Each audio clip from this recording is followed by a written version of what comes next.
And I will be your host for today's event. Welcome to the live press conference of Viva's newest heartthrob, Diego Loyzaga. I know everyone is anticipating his comeback, lalong-lalo na ang kanyang mga fans. But before we start, we would like to thank our good friends from the press, abscbn.com, Push, People's Tonight, PTV4, Abante Online, Rappler, Cinema Bravo, Lionheart TV, Pika Pika, and TV Patrol. And also to everyone who is watching us right now. Hello and good afternoon, everyone.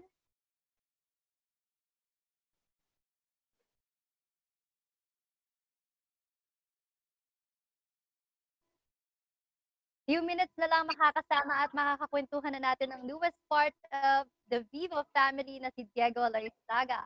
And by the way, for more exclusive updates, alam ko gusto nyong maging updated sa lahat ng mga bago tungkol sa mga Viva artists. Please follow us on Facebook. That is facebook.com/Viva Artist Agency. On Instagram at Viva Artist Agency. And on Twitter at Viva Artist. So again, magandang hapon po sa inyong lahat. Okay, I think we are all ready. All right, let's move on. He is an actor, model, video jockey, and a racer. Isa siya sa mga itinuturing na promising actor of his generation. Acting truly runs in his blood. He is the son of Miss Teresa Loyzaga and Mr. Cesar Montano. This multi-talented young actor started his career nang siya ay gumanap bilang Derek Gonzalez sa high-rated soap opera na Mara Clara. And because of that, he was nominated in the 25th PMPC Star Awards for TV as New Male TV Personality. Hindi lang siya sa telebisyon nagpamalas ng galing sa pag-arte, he was also nominated as New Movie Actor of the Year at the 28th PMPC Star Awards for Movie. At nag-uwi din siya ng Herman Moreno Youth Achievement Award noong 2015. Famous Awards! Siyempre, kasabay niyan ang pagbuhos ng tuloy-tuloy na acting project katulad na lang ng Mirabella, Once Upon a Time, Maalaala Mo Kaya, Pusong Ligaw, at Los Bastardos na kung saan siya mas nakilala as one of the handsome bastardos. Ayan, alam kong kinig na kayong lahat. So, hindi ko na patatagalin pa. Alam kong gustong-gusto na natin siyang makitang lahat. Ladies and gentlemen, please welcome the newest member of Viva family, Mr. Diego Loyzaga. Hey, Jane. Thank you for that introduction. And You're welcome. thanks. And sa lahat ng press and to my Viva family, magandang araw po sa inyong lahat. Okay. That comes from the handsome nga naman. Kitang-kita naman natin. Napakagwapo talaga ni Diego Loyzaga. Di ba? All right. And right at this moment, we will start our question and answer portion. So members of the press may now ask questions. Okay, we have here from Abante Online, Mr. Don Sermino, and entertainment editor. Okay, yeah. Hi, Diego. Welcome back. Hey, hi, Don. Thank you. Ang gwapo mo ngayon, promise. Thank you. Salamat po. Ayan, so first question ka lang, ano ang aasahan ng mga, of course maraming fans ka ang naghihintay talaga na mapanood ka uli. So ngayon, ano ang maaasahan nila sa'yo sa comeback mo? Well, definitely more projects because this time around, I really want to focus on the craft. I really want to focus on acting and I want to have a lot of movies under my belt. So, this time around, marami silang mapapanood. Yun, definitely. And i-assume ko na rin na since nasa Viva ka and since parang nasa tamang kondisyon talaga yung katawan mo, yung mukha mo, meron na bang makakaribal si Marco Gumabaw sa Viva ngayon? Makakaribal? Makakaribal. Hindi, kaibigan ko yan si Marco. Siyempre, hindi ko siya magiging karibal. Pero ready ka na raw bang mas tumanggap ng mga mature role like mga sexy roles or whatever? Oo naman. I wouldn't even call it as a mature role kasi kung ano naman kailangan ng movie, kailangan ng script, ready naman po akong gawin. Like? Yeah, yung tinutukoy niyo po. Oo naman po. Okay, so good luck and sana nga mas mapanood ka namin ng mas madala sa pelikula, especially nasa Viva ka na. So, salamat po. Thank you. Thank you. Okay, thank you to Mr. Don Sermino of Abante Online. Next we have is from PTV4, Miss Jaya Castro.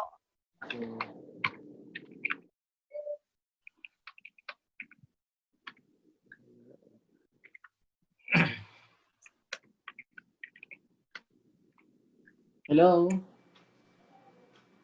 Hello po, Miss Jaya. Hello. Narinig ako. Yes po. This is Jaya, Executive Producer from PTV's Rise and Shine Pilipinas. My first question is, ano yung aasahan? Meron na ba nakalatag na project ang Viva for you? May mga na-discuss na ba yung specific projects, especially sa movies? Meron pong isa. Script pa lang po. Pero hindi pa namin pa napapag-usapan or nakapag-meeting tungkol sa kanya. It's just a script pa lang po. So meron naman po, Miss Jaya. Last question na. Number 2 question ko is, ano yung, kung meron na ba napag-usapan na specific network na lilipatan mo? Can you share that to us? O kung aalis Sorry. naman sa ABS, kung are you staying with ABS o maghahanap ka na ng ibang network? No po, Napag-usapan na ba yun? Miss Jaya, sorry. I'm with Viva na po. I mean, saan ka lalabas na show? I mean, maglalabas ka ba sa ABS or mag-explore ka na ng GMA or TV5? Yun po yung Viva lang po makakasagot niyan, hindi po ako. Wala pang napapag-usapan. Okay, thank you so much. Thank you po. Okay, thank you so much, Miss Jaya Castro of Rise and Shine Pilipinas. Next, we have Alexa Villano of Raptor. Hello po, Miss Alexa. Hi, Diego. Diego, first of all, I just want to clarify something first before I go to the other question. So your contract, of course, a few weeks ago, actually, you were spotted, with Star Magic in a press con. But now that you've moved with Viva, it means your contract has already expired with the management. Am I correct? Yes po, tama. All right. Okay. My second question actually is, of course, your mom and actually your Tita Shine has posted a couple of photos a few weeks ago about your visit with your sisters. So I know that, of course, your sisters actually are also entering showbiz already. Have actually entered showbiz already. So, two things. I want to know, how have you been keeping in touch during this quarantine that we are in, and of course, if you've been sharing a few tips also with your sisters because they are actually venturing into showbiz themselves. Oo naman po, syempre. As much as I can help or give advice, I'm always there for them. And how we keep in touch, funny kasi meron pong COD Mobile. Tapos nagsimula po kami maglaro dun sa COD Mobile nung simula ng quarantine. Tapos nag-start kami ng group chat para i-check who's online, who wants to play. So lagi kami may communication through there. Tapos tungkol naman sa show business, syempre hindi ko naman ina-assert ko yung sarili ko to the certain extent na parang I go beyond my boundaries. Pero kung may kailangan silang tanongin sa akin, I always reassure them na andito ako if ever they need to ask me something. Alright. And on top of this, Diego, before I end up, because obviously, as the older brother, there is a bit of responsibility on your part.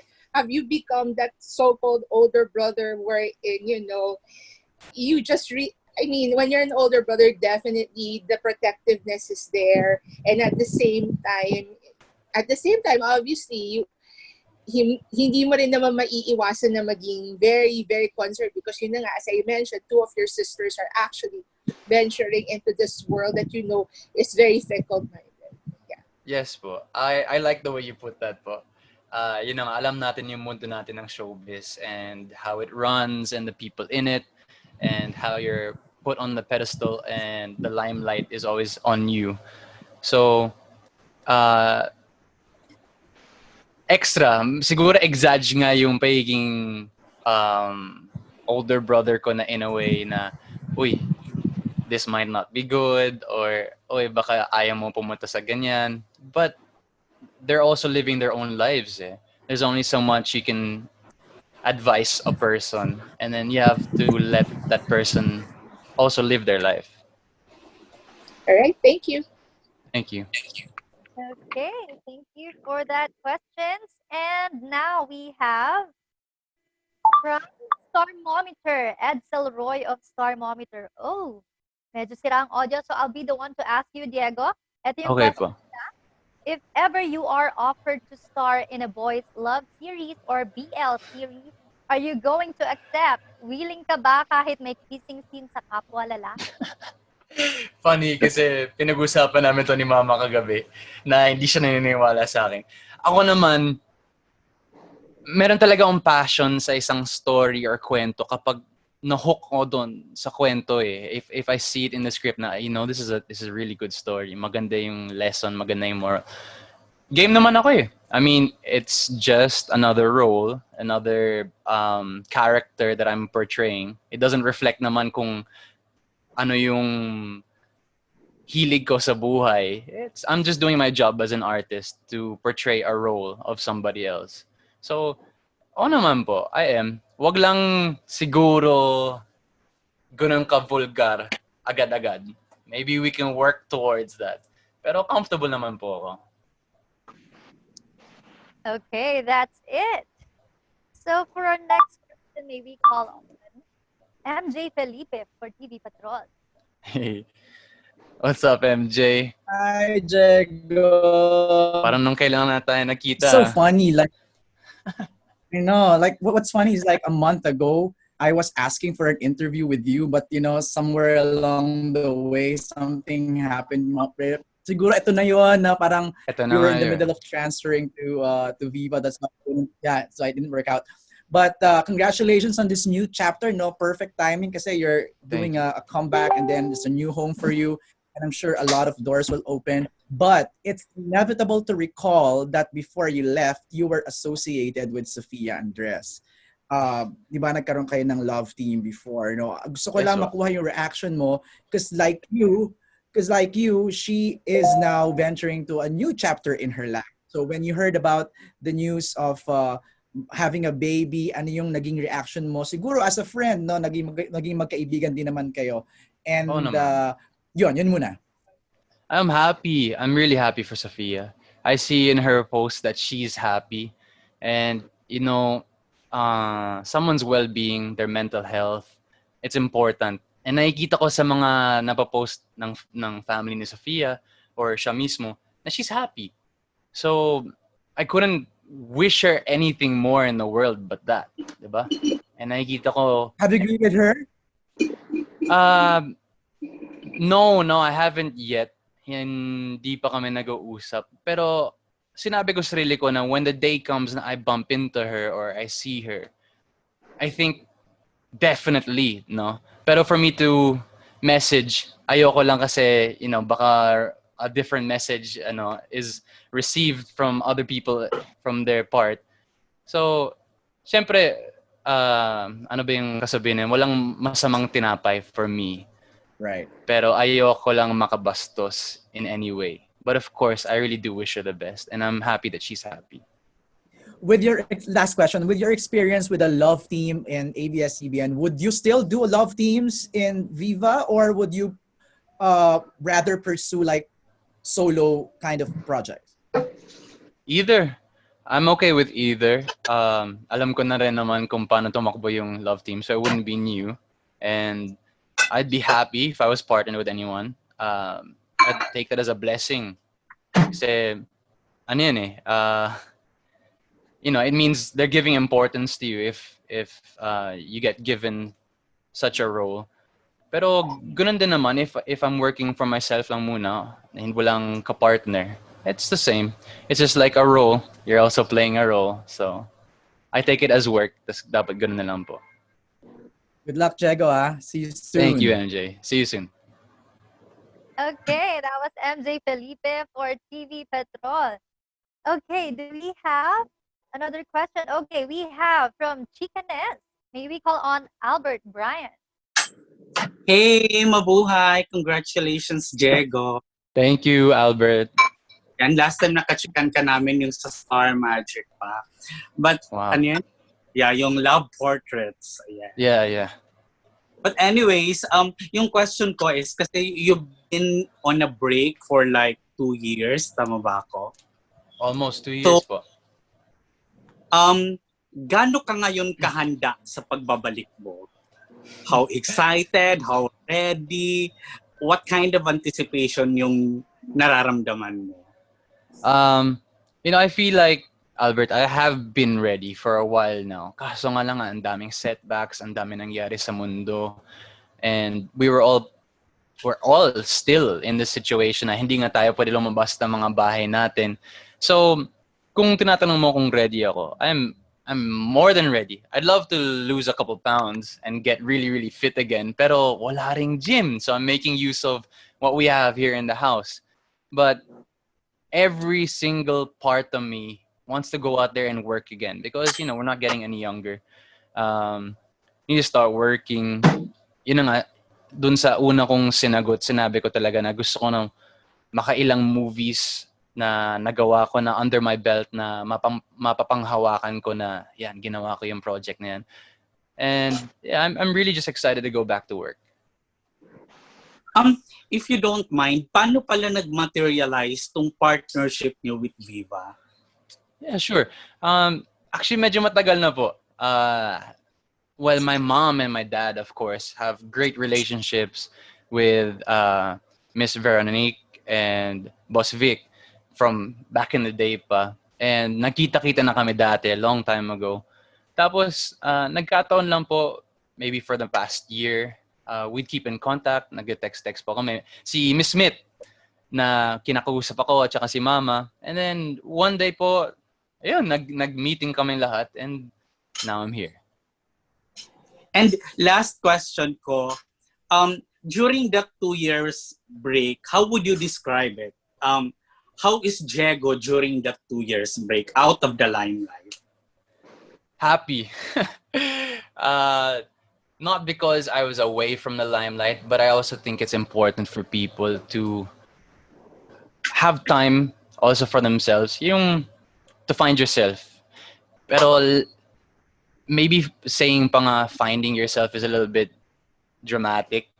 Sometimes people just need to reflect, have time to reflect of what they want to do in life, what they want to become, where they are now, what's happened in the past, and then just get ready for that next chapter in their life. So, yung time away ko, my break, as you said, it made me realize a lot of things and what I wanted to do. And that's why I'm back here now with the next chapter of my life, ready for it. Thank you, Diego. Good luck. Thank you, Albert. Oh, thank you, Albert Bryan from Chicanes. And now may we call on from abscbn.com, Miss Leah Salcedo. Hi. Hi po, Miss Leah. Hi, Diego. Hello. Nice to Hi. see you again. Last Thank time we you. saw each other was at the Easter Channel thing. Long time ago? Yes, I think 2 years ago, yeah. Okay. Yeah. Anyway, while you were away from showbiz, did you come into any realization while you were out of the limelight? Many. Yun nga, Can you kind of like share? what I just... Can you Marami share? po, you know. Taking a break, I Yes. actually don't even want to call it as taking a break. Kasi you might, baka kasi isipin nyo na taking a break, ibig sabihin wala akong ginagawa. Hindi. Parang I think the first time in my life, I put myself first in the sense na, tinanong ko sarili ko, kumusta ka ba? Is this really what you want to do? Are these the people you want to be associated with? Is this the career path you want to do for the next 5 years, 10 years? And you know, nung bata tayo, I think naman lahat tayo, tinatanong tayo, where do you want to see yourself in the next 5 years? Where do you want to see yourself in the next 10 years? Yun yung ginawa ko nung break ko eh. So I reflected on kung ano yung next decision na gagawin ko sa buhay ko. And saan kaya to ako dadalhin sa next chapter ng life ko. And it took a little bit longer sana than I wanted, but it was needed. So marami pong realizations on where I want to see myself, Diego, in the next 5, 10, 15 years. All right. And with that, what made you decide that now is the best time for you to make a comeback? Yun nga po, Miss Leia eh. Hindi ko naman masasabing best time kasi Okay. yun na nga eh, may Ideal. quarantine. I Alright. wanted to come back sana earlier, but given all the circumstances yun na nga that 2020 has brought us, what better time than now? Kasi naisip ko na rin na, Yes.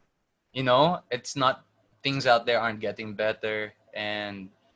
But if there's a way to work pa rin, to be productive, yan naman talagang main goal ng isang tao eh, is to have a living, have a purpose of living. And in my time and reflection, naisip ko pa rin na ito pa rin yun eh. Gusto ko talaga maging artista. Gusto ko maging isang mahusay na aktor, na gumawa ka ng mga proyekto na yung mga tao ma-appreciate din nila. Kasi yan yung passion ko.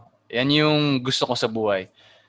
And sabi ko, kung antayin ko matapos pa tong, nangyayari sa mundo. Matagal pa. Baka Yes. baka puti na yung mga buhok ko o baka wala na akong buhok. Yes. Kaya, what better time than to start than now? Yun Yes. po. All right. Thank you, you. Miss Leia. Thank you. Good luck. Thank you po. All right, thank you, Miss Leia. And would like to call on our next question coming from Leo Bukas from Push.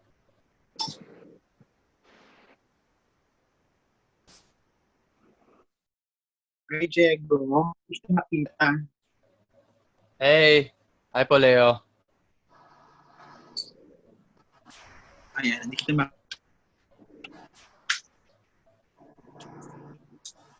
Anyway, ang tanong ko, sa dami ng mga nangyari sa'yo, buhay mo, di ba? Particularly, kung ano-anong issue na heartbroken ka, etc., etc. Naisip mo ba na somehow, itigil ko na lang tong pag-aartista na to, itigil ko na lang buhay showbiz ko kasi mas gusto ko na simpleng tao na lang ako at ipaubaya na lang sa ibang lahat.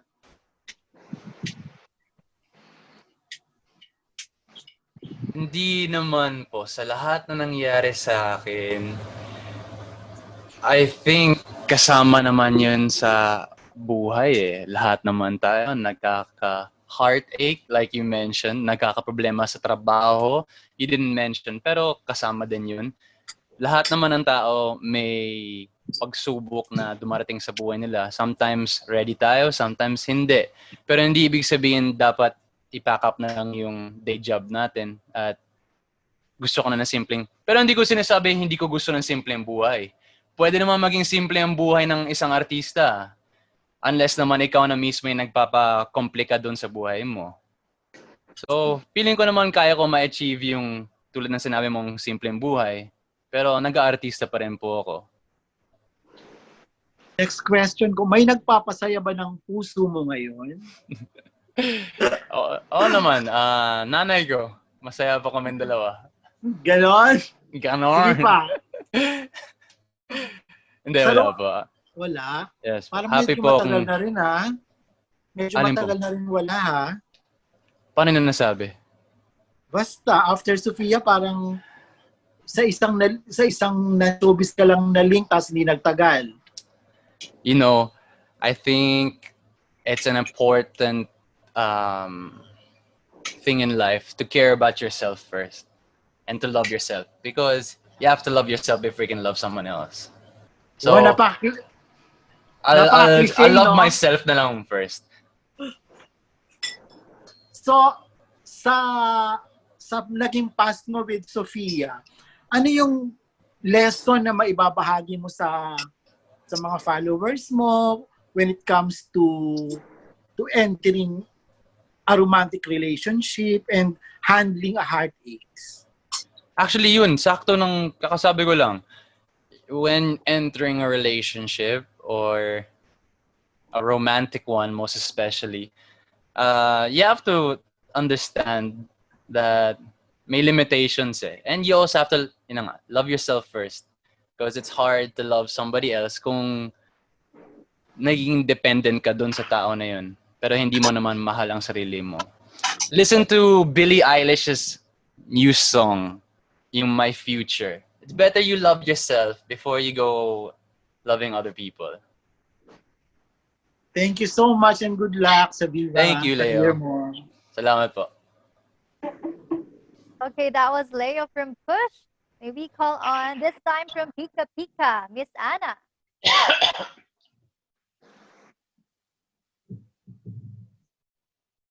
Hello. Hello po, Miss Anna. Hi, ako Hi ulit. Hi po ulit.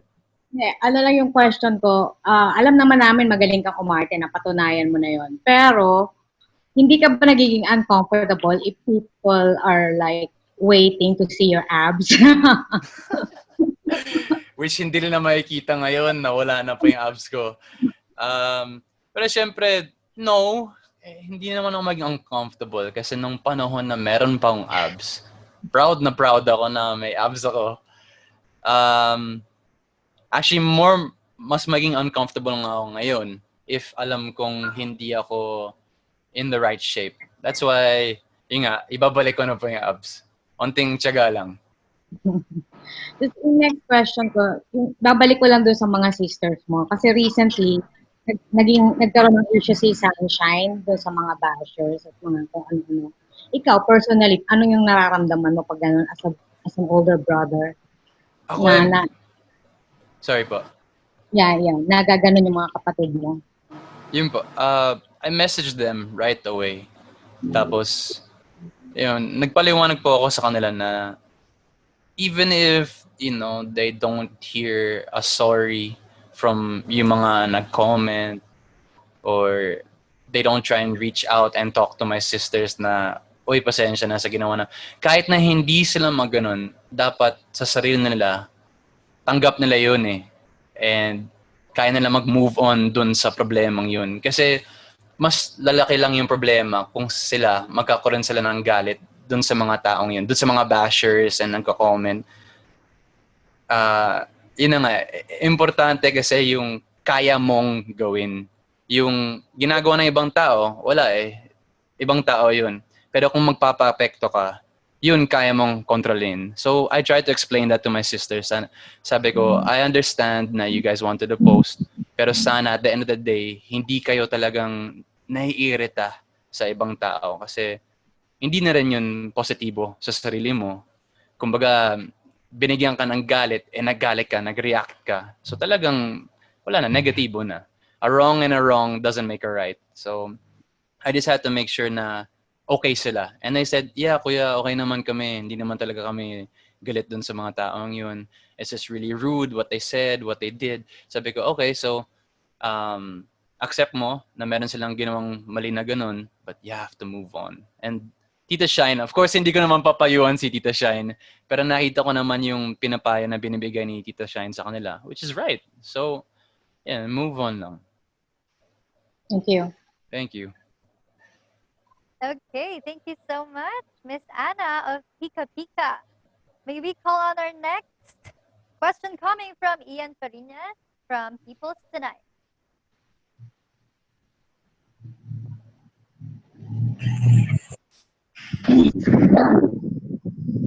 Hello? Hey po. Hi po, Ian. Hi. Hi, Hello Diego.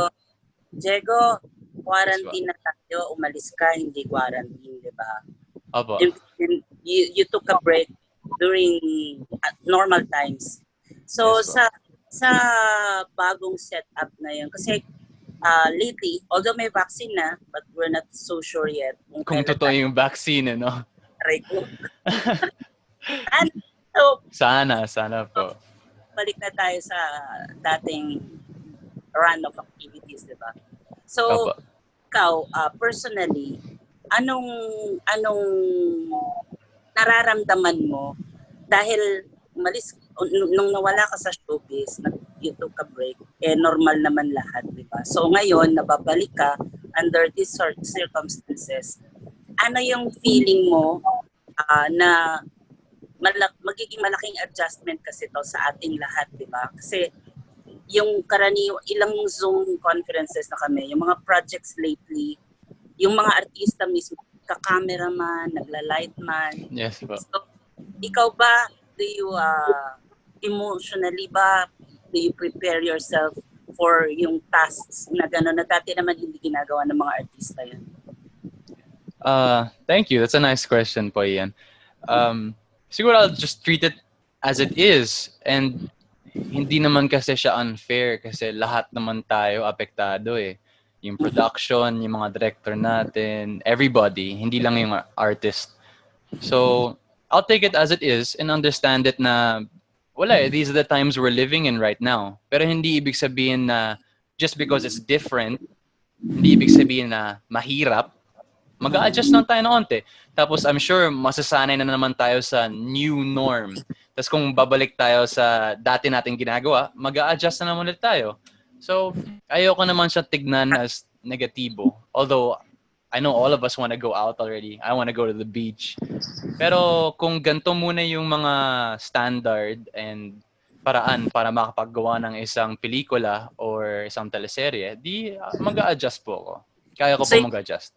You don't mind doing the job of cameraman. Kasi sa bagay lumalabas yung creativity daw ng mga artista pagdating sa ganong type of virtual taping or shooting.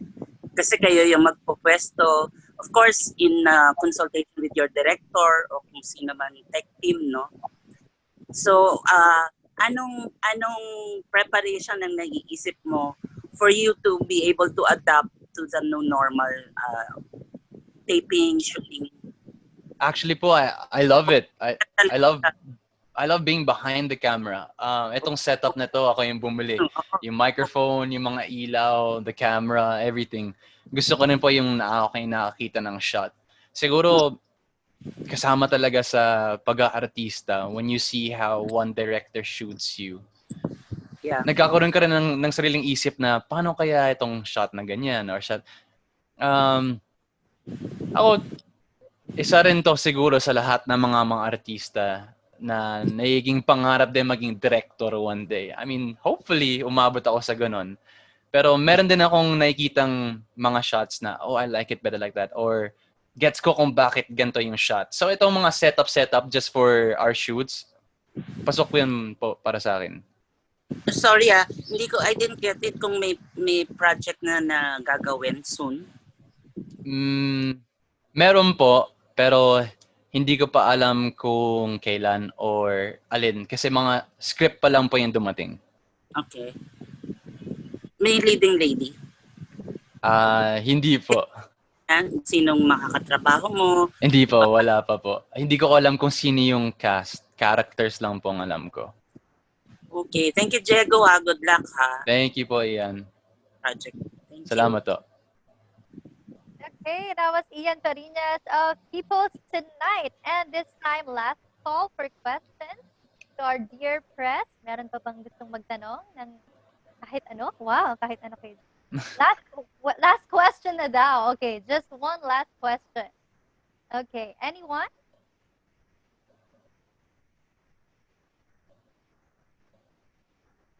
Okay, we'll wait for a few seconds, maybe. Alexa has another question. Okay, Alexa Villano has another question. Okay, Diego, I just have Yes, one Alexa. last question. Sure. Actually, I just want to get before you took a break, actually, there were some instances that, like any normal human being, you would answer comments that can be harsh, and that you would answer some comments every now and then that can be harsh. But I just want to know, because in recent weeks, some of your generation of actors have become very more vocal on social media. So I just want to get your part about this. I just want to get your take on that a lot of your co-actors are becoming more vocal in certain issues. Because back then, I'm sure sinabihan na kayo na manahimik na lang kayo sa mga current issues. But now they're speaking up.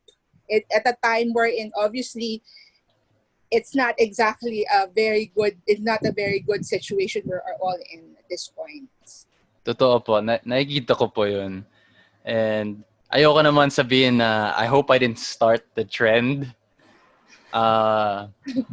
Ako, I sit on the fence with this issue because I think it's right for a person to stand up for themselves dun sa kung what you believe in. If may nag-comment ng something and para sa'yo hindi tama, magre-react ka, diba? Pero you also have to know when you're also wasting your energy trying to answer back to this person, reply to this person na wala naman siyang, he's not even trying to have a conversation with you. He's just trying to create a feeling or say something nasty. You also have to know when to take a step back and be like, okay, you know what? Choose your battles. That's not for me today. I'm happy today, hindi ko papansinin yan. Pero tama rin na, if you want to stand up for yourself, stand up for yourself. Huwag ka lang, make sure you're not stepping on anybody else's toes na lang. See, thank you. Thank you po. Okay, that was Alexa Villano of Rappler. We have last question also from Albert Bryan of Chicanes. Sige po. Hi, Diego. Sorry, last question for No you. problem, Albert. When you signed up with Viva Artists, were there specific actors na na-excite ka na finally makakatrabaho mo sila, or you were really looking forward na a project with him or her will finally happen? Yung naisip ko pa lang si Marco, syempre. Kasi kasama ko yan sa Bastardos. And Viva din siya. So, tropa ko yan eh. Friend ko yan si Marco since before pa. So, I'm happy that, we're in the same agency. And I'm sure makakasama ko na naman siya sa mga projects na kailangan namin magtanggal ng shirt. And it's kind of where I left off with Bastardos. So, I'm excited for that. Pero kung mga girls in the industry na yun ang gusto mong sagot, wala naman po. Just whatever work comes, I'm definitely game for it and excited for it. Okay, thank you. Thank you po, Albert. Thank you, Albert. This time we have one last pahabol daw coming from Don Sermino of Abante Online. Ayan. Okay, follow up ko na rin yung tanong ni Albert kasi since close nga si Diego at si Marco. Kasi si Marco ngayon hindi lang shirt ang tinatanggal niya eh. Ay, ganun ba?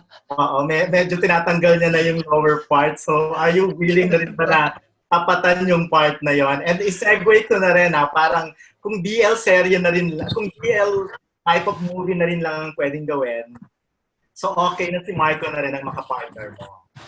Oh, wow! Baka maging lineup agad yan Pinalala ko nila, oh.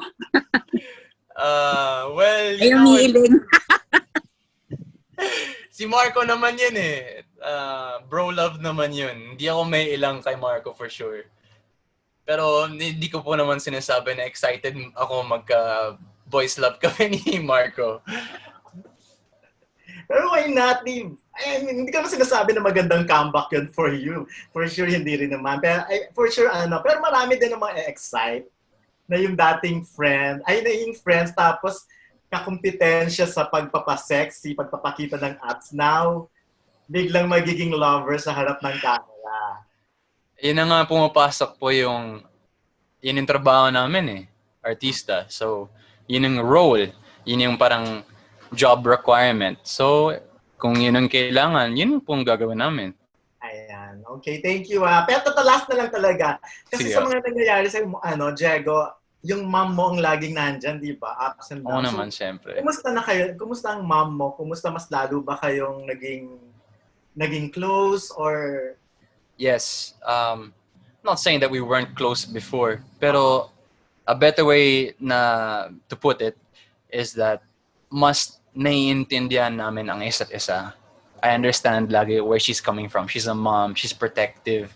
She's nurturing me all the time.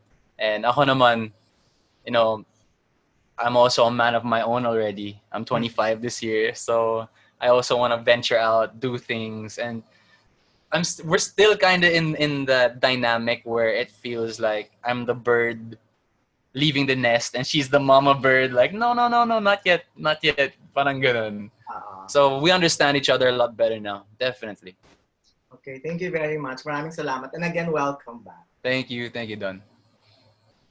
Okay, that was from Abante Online. So thank you so much to our dear press. Maraming salamat for coming in and joining us today. And syempre, Diego, do you want to say a few words for everyone, for your fans, and for our dear friends? And well, thank you to you, of course, Jean. Salamat sa pagiging host natin today. To everybody from the press and my new Viva family. To Miss Veronique and Boss Vic. Mama, I know she's watching too. And Miss Smith, maraming salamat for your time today. Mga Team Bahay. We're all Team Bahay now. So yeah, maraming salamat po. And I'm looking forward to the next how many years with you guys. Making new projects, making new shows. And yeah, thank you. Okay, well, there you have it. That concludes our press conference. Again, thank you so much, everyone. Don't forget to support Diego in his upcoming projects with Viva. And don't forget to like, follow, and share this live press conference, everyone. Again, my name is Jean Kylie saying thank you and keep safe. Sir Lau, maraming salamat po. Thank you, guys. Sir Lau.